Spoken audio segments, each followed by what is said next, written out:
car or a big rock. It's not moving, so you're allowed to touch it. So it's not about touching it, it's about moving it. Then we also said that all muktzahs, there's different levels of muktzah. There's the absolute muktzah and there's the non-absolute muktzah. So in halachic language, it's called Kiddush Malachti L'Iser, and then there's muktzah gomer. So there is the non-absolute muktzah, which is described as Kiddush Malachti L'Iser, and then there's the absolute muktzah. It has there's different types of absolute muktzah. So generally, there's non-absolute and absolute.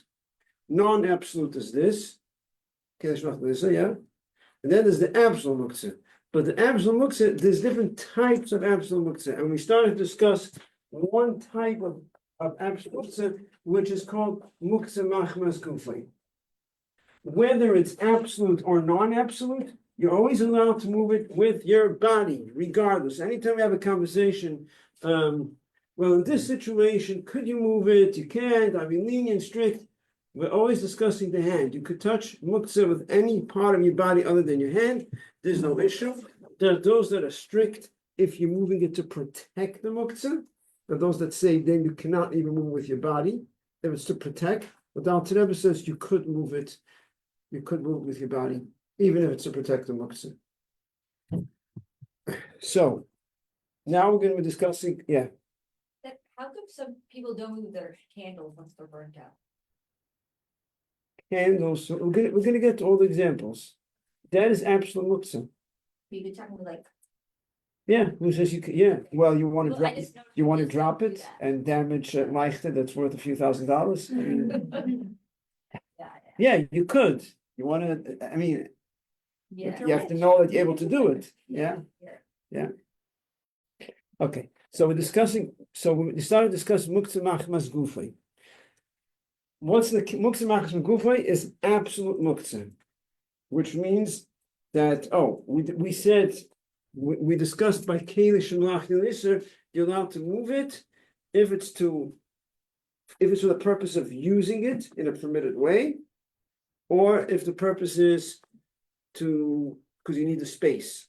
So if you need the space, you could also move it. So kelish and lachil iser.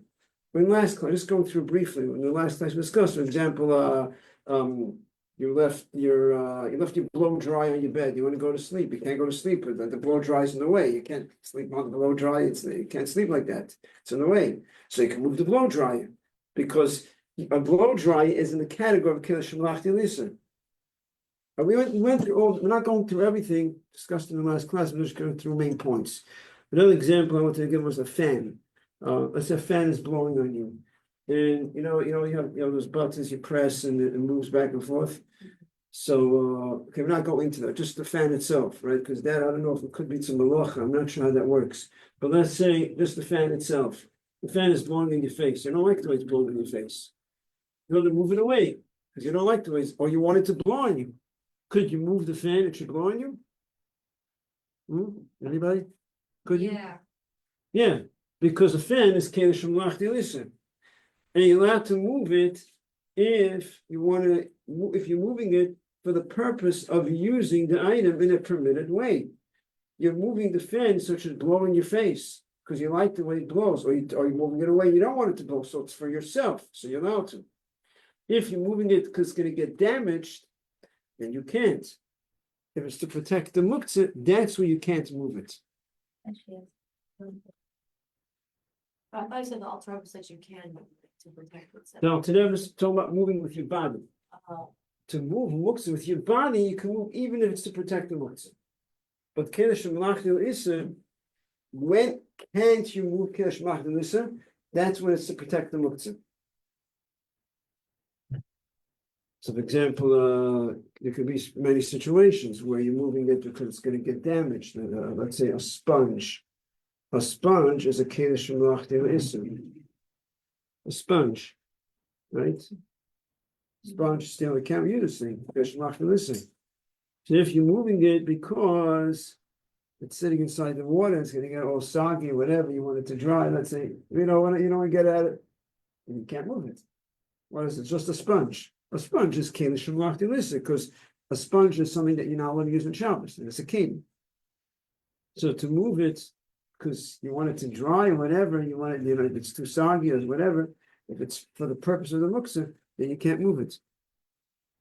Okay, so in last class we went into many details. I just wanted to go generally, yeah. I would like to just clarify. Yeah. Sponge, we're not talking about Shabbos sponge, right? We're just talking about. Right. No, Shabbos sponges. Exactly. Shabbos sponges. That's what it's for. From a regular sponge, regular steel one, right?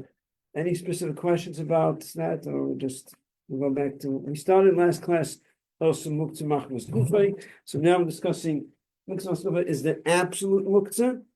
We gave so absolute muktzah means that what? That you can't move it, even if the purpose is to use it in a permitted way or because you want to use the space. So it's absolute means that you can't move it to any purpose, right? So what are examples? We said money, stones, things that is not a keli, you have stones, pebbles, branches, sand. We're not talking about a sandbox for kids play with, it's made to play with, but sand outside, sand, tar, any type of construction material that's sitting around. People don't think of it as muktzah, but it's absolute muktzah. The 2x4 sitting around. No one thinks of it as muktzah and thinks, you should just know it's very common. I see it all the time. Like everyone, this is muktzah, right? But a person, if you have a 2x4 sitting over here, left over from construction, no one thinks of it as muktzah. You tell someone, why muktzah? Why is it muktzah?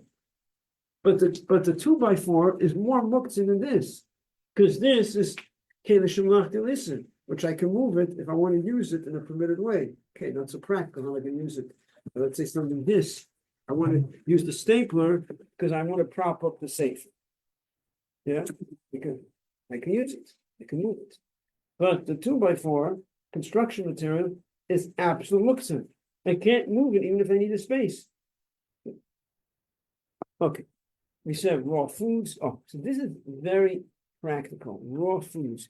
You open up the freezer to take out the ice cream for dessert. Shabbos. Now make sure it's parrot, right? Now you open up the freezer and there's a big piece of frozen meat sitting right in front of you, and it's blocking the ice cream, and you can't get to the ice cream. So what do? You need the space, right? So you're allowed to move the meat, right? No, you're not allowed because it's absolute muktzah, right? So what could you do? What? You could try to take the ice cream without moving the meat, right? Okay. What if you can't? It's in the way. What? Oh, I think put them on top of it. That is by keli shemlachti lissa, and it's a big loss. There's a leniency. If it's a big loss, you could put a permitted item on top of it and pick up the keli shemlachti lissa. That's not a regular situation. So what could you do? Practically,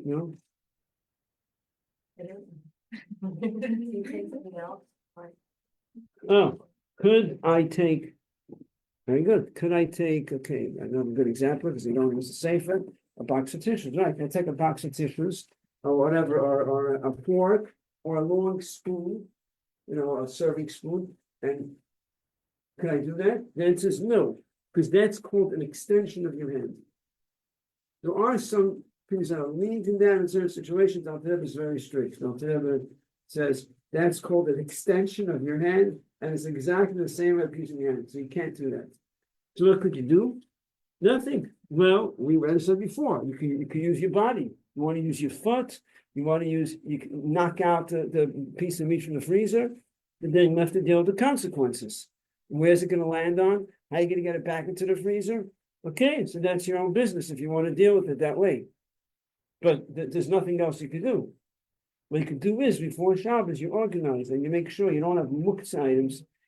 What I try to do in my house is I try to keep the cupboards, the muktzah. I try. I don't want the kitchen, but I try to keep. Let's say, for example, pasta, raw spaghetti, all these things. The absolute muktzah. You can't cook on Shabbos, so you don't want to keep the pasta and the potato chips all together.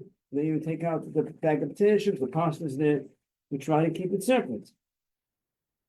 And the same with the freezer. Don't set up the freezer in such a way that the meat, the ice cream, everything's together.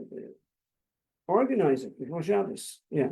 If you have like in your kitchen, you're sleeping over Shabbos, and like you find it like, you know, your kids like, when somebody wants like spaghetti, like you pick it up, and like researching it, or is it like actually Raw spaghetti is muktzah. you cannot cook it, like even to like. It's absolute muktzah. Yeah.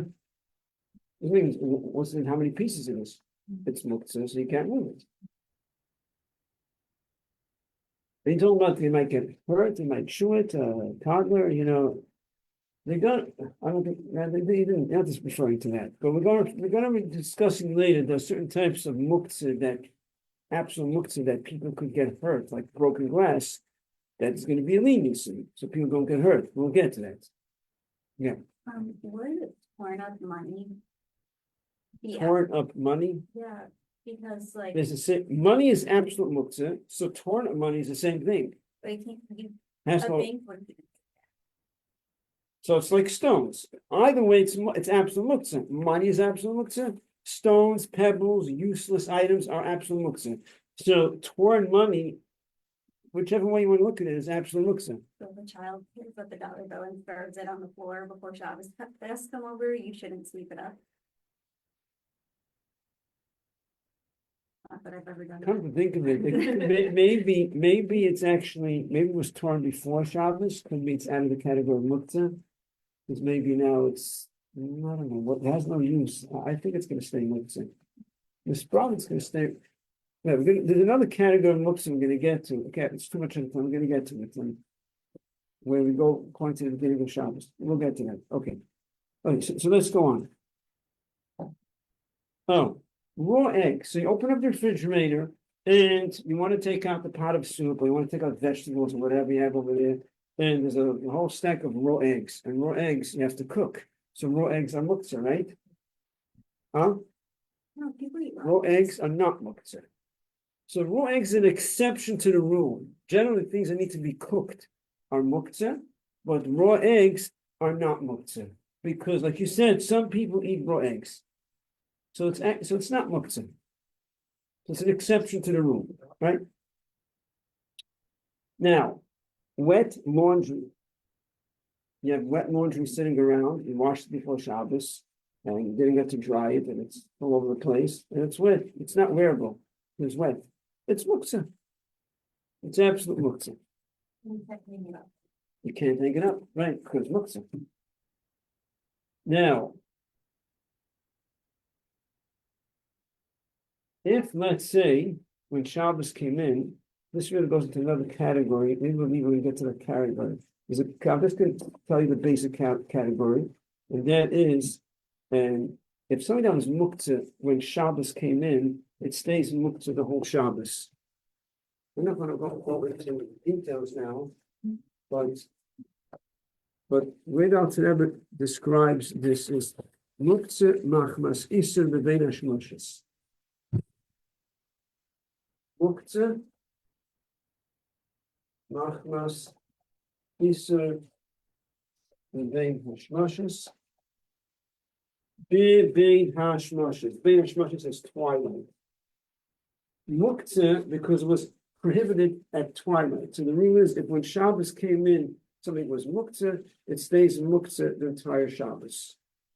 So let's say if the laundry was wet and Shabbos came in, and you didn't expect it to be dry on Shabbos because you put it in a place where you didn't really expect it to dry. And then it became dry. But because when Shabbos came in, it was muktzah, it stays muktzah the entire Shabbos. And we'll go into more details later on. We're going to focus, finishing this category of muktzah machmas gufay. Animals. Animals is a big topic. Animals is muktzah. And animals is more than muktzah, because animals not only is it muktzah, but you're not allowed to use animals. Regular muktzah you're allowed to use. Let's say a big rock. A rock is muktzah. But I'm allowed to sit on a rock. But an animal I'm not allowed to use, just like a tree. a tree is not just muktzah. A tree I'm not allowed to use. I can't sit on it. So, or climb in it, take things off a tree, put things on a tree. Same with an animal is the same thing. You can't make use of an animal. To the decree of our sages, the reason was because a person might be decide to go on a horseback ride, and then he needs to have a whip to whip the horse, and he'll tear off a branch from the tree. And because of this, they said you can't go on a horse, and then they brought in the prohibition that you can't make use out of any animals. So you can't make use out of animals, which means sitting on it, putting things on animal, taking things off the animal.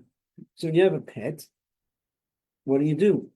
So the Chachamim allowed that if the pet needs your attention, if it's for the benefit of the pet, they allow you to do what's called a partial movement of muktzah.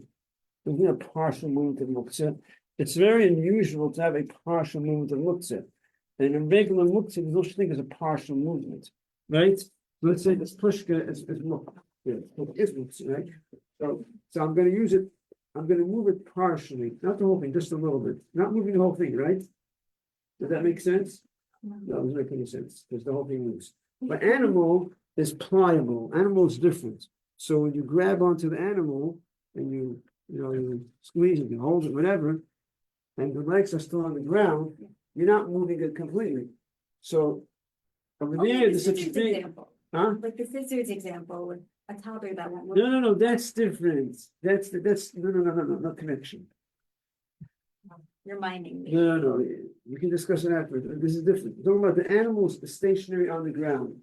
Now, when you grabbing the animal, you're moving it, right? But the legs of the animal is on the ground. So that's called a partial movement of muktzah. You mean like guiding them by their collar? Or It could be different things. It could be either guiding them, it could be they're on you and you're grabbing them, you're petting them. So that's called a partial movement. Now, usually you don't have, there's no such thing as partial movement, and also there's no reason why the Chacham should say a partial movement is okay, because you can't move muktzah, you can't move muktzah. Over here, because of the need of the animal, our sages said, okay, we're going to allow you to do a partial movement, meaning that you want to grab them and whatever you need to do, but you cannot pick them up completely. That's not allowed at all. You can't just pick up your pet. You're not allowed in Shabbos. But anything else that's, cuddling them or whatever they need, your attention, whatever, if it's for the benefit of the animal, not for your benefit, because you're enjoying it. It's for the benefit of the animal, they allow you. Yeah. There are some pets that are more likely to do this, like some kittens or birds will like land on your shoulder or climb up on you. If they do that, do you have to stop moving until they come off? Can you like help them off? You can't be carrying them, so. Carrying them, what's that? But leave them on your shoulder, what's the problem? Oh, so that's not an issue. What are you talking about? Indoors? Indoors, yeah. So who cares if they're you're gonna get hurt if they fall off? No. They're on your shoulders. Yeah. So We what? didn't pick them up, so that's the only issue. We're talking about you holding them and holding the pet. They're on your shoulders, so who cares? That you're not doing anything, they're doing it. Why do you want to keep them off? Like, You can't. You can't. You can if they come off, you can like grab them a little bit. You can't do a complete movement of an animal. You can't do that in Grab it Shabbos. like this.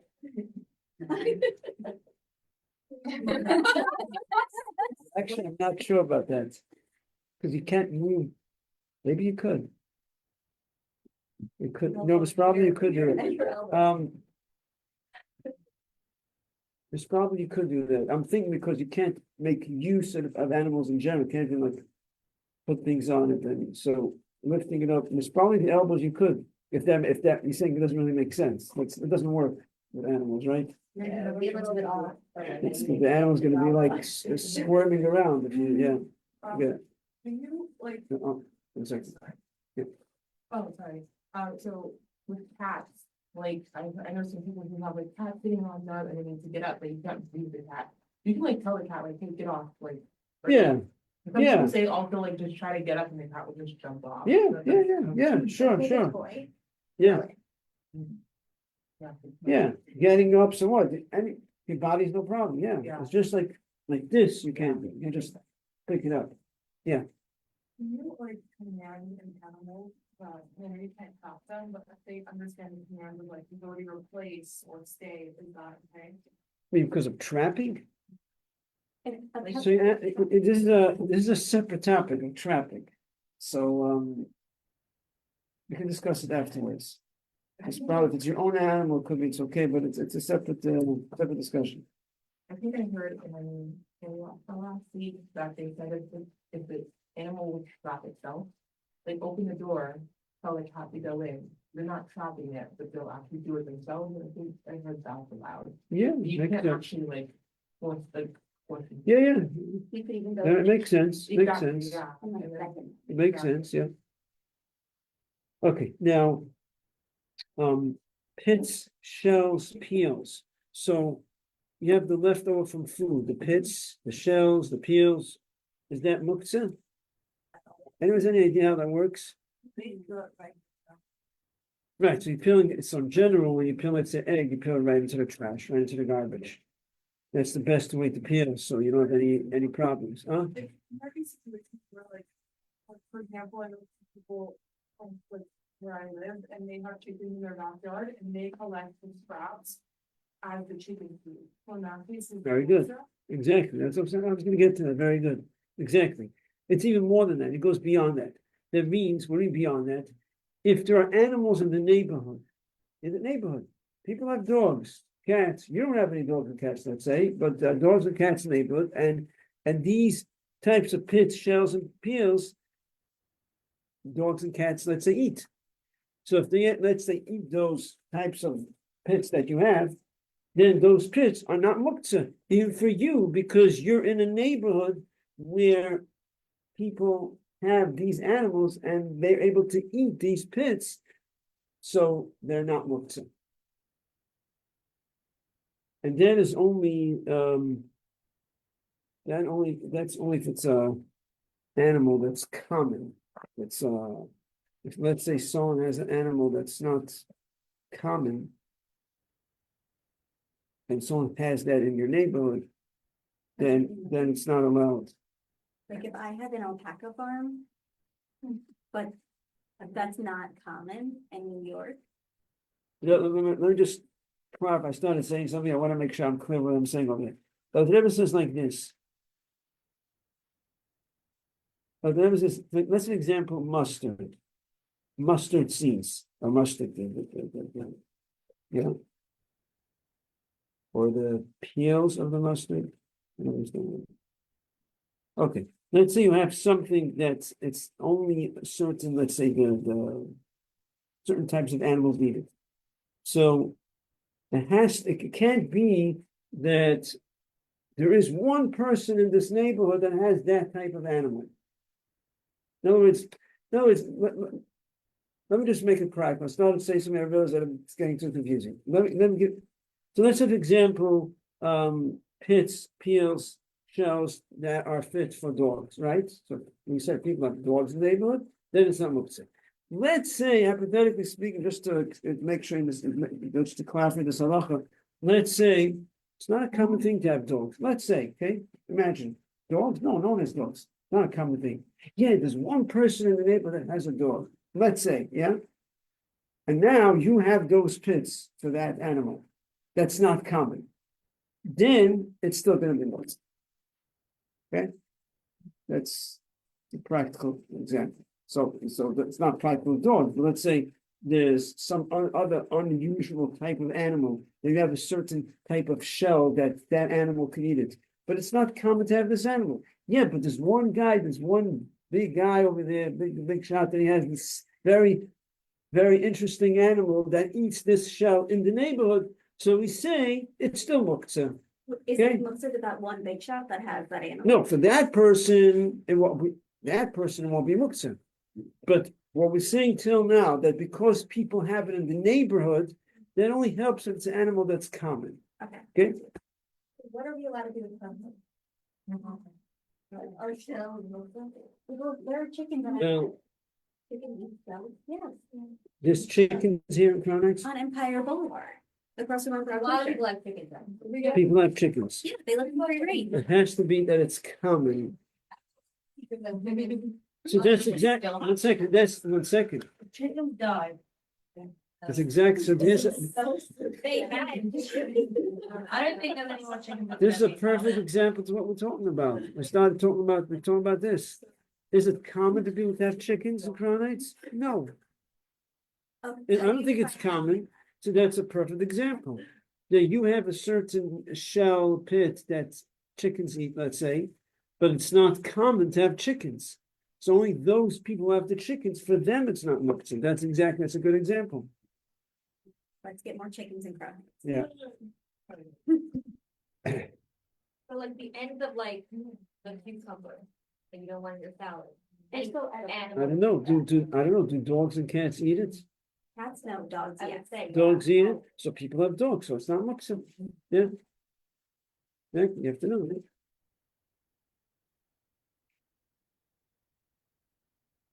Would that even be muktzah if a dog wouldn't eat it? Because a person would eat the ends if they just weren't so particular. Then of course it's not muktzah. If people would eat it, then for sure it's not muktzah. Okay, so you have a window.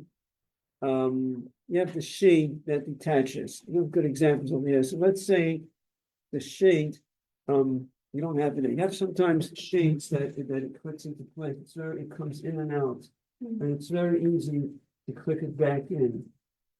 So if it's easy, so the question is, first, are you allowed to do it on Shabbos? So we once discussed in another class that when it comes to the window, for example, when it comes to the window, it doesn't come up, huh? Okay. Let's say this window over here, Doesn't. you're not allowed to click it out on Shabbos. Even if it's easy to click in and out, you're not allowed, it's building. But in terms of the window shade, that if it clicks into, has a holder on top, you know what I'm talking about? Sometimes you have like this metal thing inside, and you can click it in. If it's easy to click in and out, you're allowed to do that on Shabbos, and therefore it will not be muktzah. However, if the handle comes out of the door, handle breaks off, and we need to get someone to repair it, it's muktzah. Because it's not a keli. It's muktzah machmas gufay, it's absolute muktzah. However, if you have a china closet and the handle comes out, and if it's not so complicated to repair, meaning anyone could repair it. You don't need like a specialist to do it, it's a special person, anyone could repair it. So if you plan to repair it after Shabbos, so then it won't be muktzah.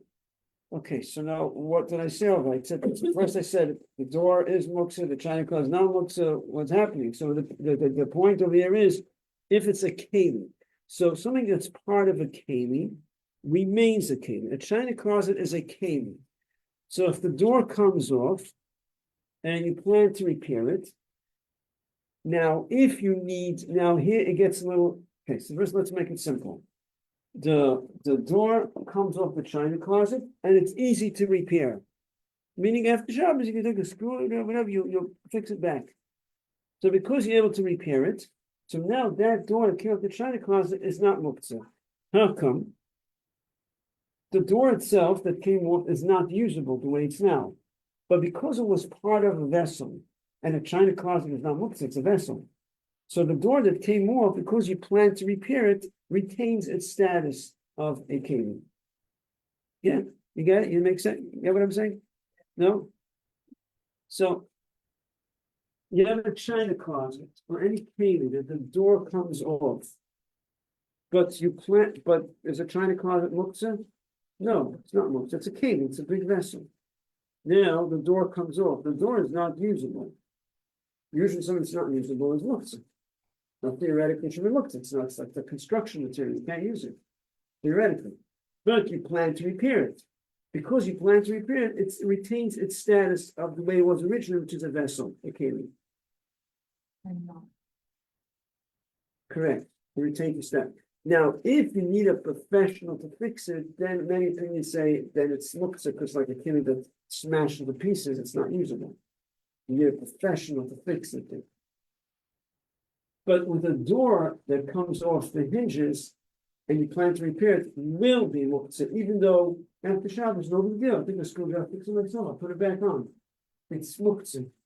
Why? Because the door is never a vessel. It's part of it's a different status. It's not called a vessel. It's part of a construction unit. It's part of a house. So it's never a vessel. So while it's functional, it's functional. While it's not functional, it's muktzah. Not called a vessel. No, it's not called a vessel. It's called a house. Different status. So anything. So if the handle comes out of the door, muktzah. All this means a muktzah. You can't just take the hammer, put it on the side. It's muktzah. Buttons. Your button falls off on Shabbos, and you want to save the button to repair it after Shabbos. Now, is that button muktzah? So, if you plan to use that button specifically to repair it, means you plan that you're going to take that button and repair it, then it's not muktzah, because it's like a vessel, like a china closet. The door comes off and you plan to repair it. It retains its status.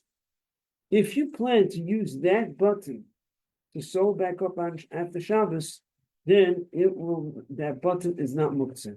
But if the button falls off and you're like, so many other buttons, I don't care about this button. Now the button is muktzah. Did the button fall off during Shabbos? Or before, because of It wouldn't really matter in this case. you can't plan to do more. Oh, okay. So, a good point. The question is, the button falls on Shabbos and you plan to repair it. Plan could mean that it's automatically, it's instinctively. You're not making a big plan. But automatically what comes to your mind is, I want to repair it. Maybe someone who's on a much higher level that thought won't come into his mind. You have an interesting point, but it's almost like instinctive, like you're thinking of automatically, it comes to your mind. You're not like consciously making a plan, to repair it. But if that's in your mind to repair it, then it retains its status of a garment. Now, if you have new buttons, and a collection of old buttons is questionable. So new buttons is questionable what the status is. Is it absolute muktzah, like construction material, has no use?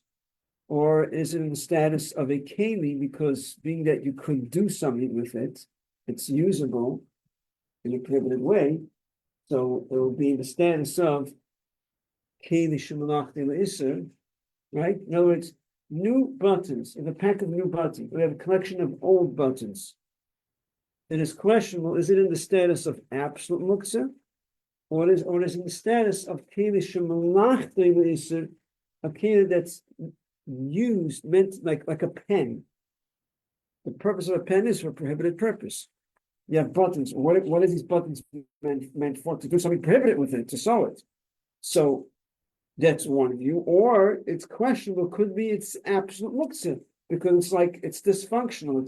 It's like construction material in itself. It has no function.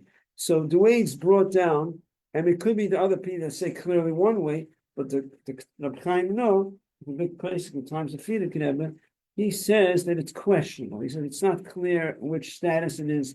Is it absolute muktzah or non-absolute muktzah? For sure, it's in one. It's not. It's for sure not non-muktzah at all. It's for sure muktzah. Just is it absolute or is it non-absolute muktzah?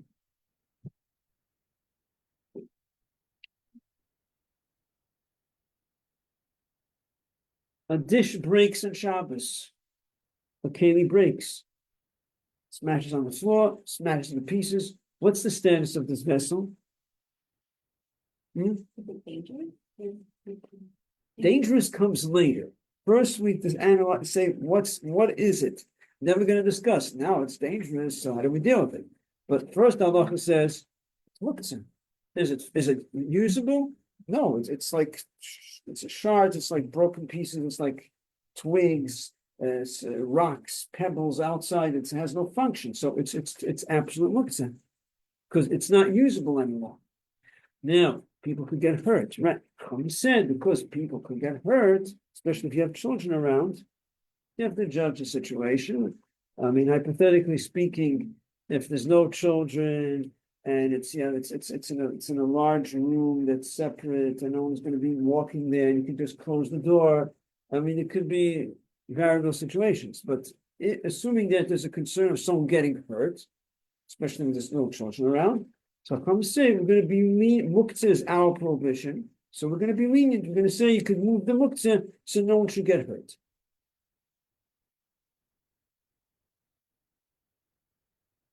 The same thing is also if you have torn clothing.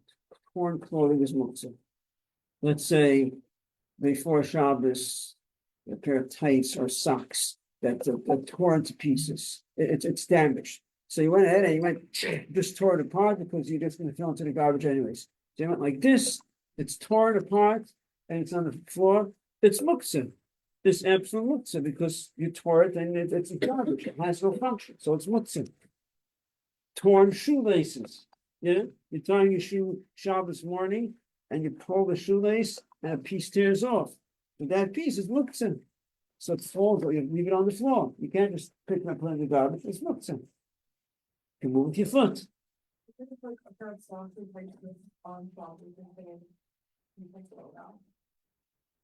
Right. So I said, right. So here's the thing, a little tricky. So what I said was, let's say it tears, meaning sometimes it comes to a point where it's not, we don't want to use it anymore. There's too many holes in it or whatever.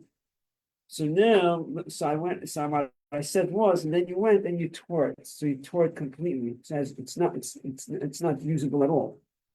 Now you're talking about if on Shabbos you decide you take out a pair of tights and you say, forget it, I'm not wearing this anymore because there's holes, there's rips, there's tears, there's whatever.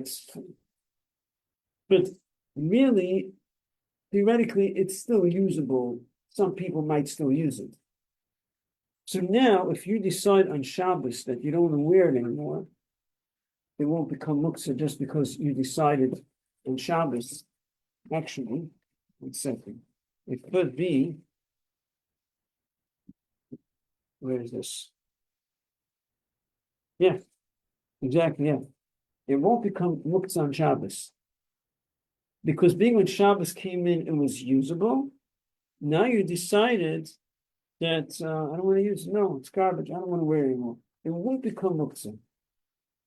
If you decide before Shabbos that you don't want to wear it anymore, it will become muktzah. Because the point is, the way its status was when Shabbos came in, it stays this way in regards to your intention. Okay, a little tricky over there. Let me explain this. If you have this falls on the floor, it cracks the pieces, it becomes muktzah on Shabbos. Before Shabbos, it wasn't muktzah, it became muktzah on Shabbos. Because factually it changed. But my mind cannot change it on Shabbos. Being when Shabbos came in, this pair of tights was usable. Now on Shabbos, you decided, no, I'm not wearing it anymore. It retains its status. It's not muktzah. If you threw it out before Shabbos to the garbage and you said, no, I'm not wearing it anymore, now it will be muktzah because before Shabbos you decided you don't want to wear it anymore. But even then, that it becomes muktzah is because you're talking about that the garment that you threw out has issues with it. So let's say, let's say, some people are either because they're wealthy or whatever it is. They take good clothes and say, I don't want to wear it anymore. It's not for me anymore. Throw it out. It won't become muktzah because it's a perfectly functional garment. It won't become muktzah. But if the garment has issues, there's tears, there's holes, it's not really the way it should be. And then I throw it out also before Shabbos, now it will become muktzah. And if you do it on Shabbos, you throw it out into the garbage, it won't become muktzah. Only if you throw it out before Shabbos. So that's the you throw out before Shabbos. And also the garment has issues. There's problems with it. It's not a full functional garment. But take a full functioning garment, and you take it and you throw it out into the garbage before Shabbos. It's functional. Other people would wear it. But you don't want to wear it anymore. It won't become muktzah because it's usable. It's a usable item. For you, it's not usable. Or is it more on? It has to tear to an extent where it's actually mamish not usable. It's a little tricky, it's not common, so you have it with something that breaks. But with a garment, it's not usual, anything can happen, but it's not usual on Shabbos, all of a sudden the garment tore in such a way that your mamish can't use it. It's usable, but you decided that I don't want to wear it anymore, I had enough of it. So it still retains its status because when Shabbos came in, it was not in the category of muktzah. Oh, for trash bag, is that considered a weapon? I thought you were gonna ask if trash is muktzah, and then you said, Well, yeah, because I'm just thinking like, everything in the trash is mixed up. why are you asking if it's a vessel? Vessel's not relevant. The question, one second, if I understand your question, you're asking, is trash muktzah? Why is it the trash? This is a garbage can. Is this, who cares this is called a vessel? You're talking about what's inside. Okay, let's say Right. a trash bag on the trash. Your question is about what's inside. I'm just making sure I understand what you're asking. So my question, the ending was gonna be, if you wanna take out the trash, are you allowed to do that? So Because if some it's- people are under the impression that a bag of garbage is muktzah. It's not, a bag of garbage is not usually muktzah. Most of the stuff inside the garbage are not muktzah. You could have some muktzah there also, some pits and peels. Most of the stuff is not muktzah. Ready plastic plates, forks, not muktzah. You throw it out, you go with it. It doesn't become muktzah because of that. In theory, it could be reused. It's not like, of course, we don't reuse it, but it doesn't become muktzah. So generally, the answer is a bag of garbage is not muktzah. Okay. Could it be a possibility that this specific bag is? Yes, it could be if you start analyzing exactly what's, but usually most of the stuff there are not muktzah. And we're going to learn later if you're moving muktzah, non-muktzah, that it's allowed in many situations. I'll help you understand why it shouldn't be a problem, even though there's some muktzah inside too, let's say, because there could be some pits and peels there too. But most of the stuff is muktzah. Most stuff is not muktzah. So, also, if you take out the trash. Yeah. Are you only allowed to retire it once, or you can't even out? Okay, so you're discussing time, okay, not another issue, but in a nutshell, time that's a big problem that people have with Shabbos. People totally, it skips their mind, the idea they can't tie on Shabbos. They think of the garbage, the tie, it's like, you can't tie a garbage bag in Shabbos. So what do? We discussed this. Anyone? What do you do with the garbage bag in Shabbos? A bow? Like you tie your shoes, that's also tying. Okay. You tie it once. You can take the garbage bag, to tell you. You take it and you tie it once, that's it. Now, once doesn't hold all the time. But so you make sure you don't fill it up to the top. Not like a dolly, if you fill it up and it's to spill over, right? You don't fill it up to the top, and then you tie it once, and it holds pretty much. But to tie it twice, or even like you tie your shoes, is not allowed. No, you can't do both. Like you tie your shoes,